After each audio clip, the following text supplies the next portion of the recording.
let's do our November wrap up. Hi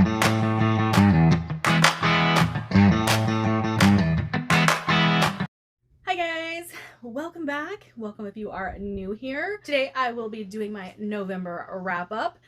And I have to say, I had a pretty chill November. You guys will have seen the vlogs, but there were some that I read while I was sick that I didn't really record anything for. And then once that video wrapped up, I was like, you know what? I don't want to do a vlog for the next few days because I still wasn't feeling all that great. So getting into the stats here. In November, I attempted 12 books, but DNF'd 3. And I read 2 thriller, 2 science fiction, 4 fantasy, and 2 horror. Oh, and I forgot my pages read. It's at 4,423. So even though my average number of books is about the same for November, page count is not. I did read quite a few short books for this month. I'm still holding strong at 50% or more of my reading being fantasy, but I did have quite a different selection this month, and that always makes me very happy. Still sitting at 65% of my reading being female authors. Okay, let's move on to readings. Red River 7 by A.J. Ryan, I gave 3.5 stars. Camp 0 by Michelle Min Sterling, I DNF'd. The Defiant Heir by Melissa Caruso, I gave 4.5 stars. This Is How You Lose the Time War, I DNF'd. Break the Bodies, Haunt the Bones, I gave 3 stars. Iron Flame by Rebecca Yarros, I gave 4.5 stars. The Lady Rogue, I DNF'd. House of Roots and Ruin by Erin A. Craig, I gave 4.5 stars. What the River Knows by Isabel Ibanez, I gave 4.5 stars. The Stolen Heir by Holly Black, I gave 4 stars. The Stranger Upstairs by Lisa M. Matlin, I gave 4 stars. And Immortal Longings by Chloe Gong, I gave 4 stars. Let's talk about the disappointments. So, my main disappointment that I had this month would be Camp 0, and I have to say, I was really excited about this book, and it has like a dystopia inside of a society that's supposed to be utopian, and there were so many things about this book that I just didn't like. I didn't click with it. I had a hard time understanding what was going on. It had a really hard time keeping my interest, and I wanted to love this so much though, because the idea of watching a utopian society devolve into a dystopian society, that had me intrigued so much. But nothing about the book really worked for me, and so I did know that it was coming in at my lowest rated books on my TBR. So I wanted to know if it was just something that didn't hit right with everyone or if it was just bad. And at this point, I would just have to say that it's just bad. And I don't like saying that about books, and I definitely don't want to criticize something that someone worked so hard to put out. But in this case, like, I do think that the low ratings are warranted. It needed more polishing too, I think. So I'm not really sure what happened with this book. I wanted to love it, and I did not.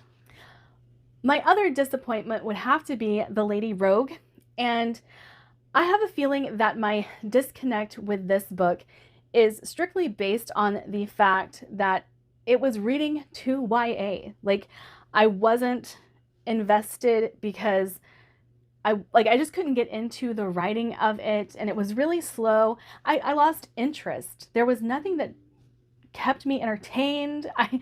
There was just a whole lot of not much happening, I guess I should say, because that's the best way I can think to frame that. Just a whole lot of nothing. It was giving me nothing. Let's get into surprises.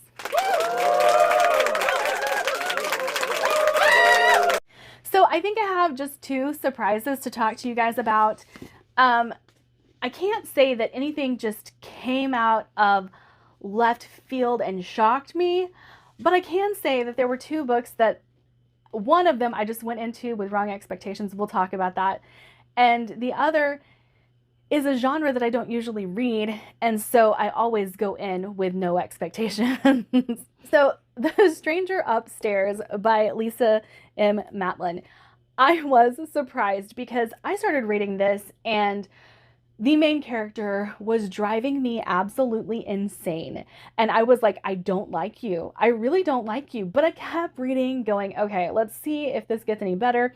I know people who just straight dropped this book after having to deal with that character for more than a chapter. And I'm like, I don't blame you. I really don't blame you. The main character in this is meant to be unlikable. So I just want you guys to know that it's written that way intentionally. She's not a likable person. She just really isn't. And like this one kind of goes bonkers too. Like, so I can definitely understand why people would not like this one. But I did. I loved it. So I really started to love to hate this main character instead of just hate. And then I had no idea what this thing in the attic was, and I needed to know. I kept reading to find out, you know? And the horror of this, because it gets creepy. It's not just thriller. There's some real horror going on. You just don't really know what's happening. That's the horror. Like you're just sitting there going, okay, what is this thing? What is happening? Who is doing this? And I really enjoyed it. I ended up absolutely loving it. And in the end, I was just like, okay, that was a good time, even though I really hated this main character. My other surprise would have to be Immortal Longings by Chloe Gong, because I thought this was a vampire story, but there's a reason I thought this was a vampire story. Consecutively, we got like Asian sounding authors back to back with immortal in the title. And so I confused this with Shanghai Immortal instead of Immortal Longings. So I thought we were getting vampires. That's not what this book is about, guys. So anyone who picked this up, me saying vampires, I apologize. That's not what happened, but you'll probably still like this book. This is a fantasy that has very steampunk elements to it, steampunk type electronics and everything like that, but a really cool magic system. And I didn't know this going into it, but this has like the same beats as like the Hunger Games. And I liked that about this. Like, I really liked the competition and everything like that, but this really hit the beats of Hunger Games. Like, I could see them very clearly in my mind and was like, that's a plot point in the Hunger Games. So if you don't like the Hunger Games, well, this is very much the same type of story. If you do like the Hunger Games, you should read this because this is adult Hunger Games. But I loved the main character. I loved the setting, and the story itself was just not something I was expecting. Like, an adult Hunger Games was not what I thought I was getting going into this, but that is what I got. And I really enjoyed it. And I definitely recommend it, but awesome book. And the two hits I had, you will have seen in my vlog.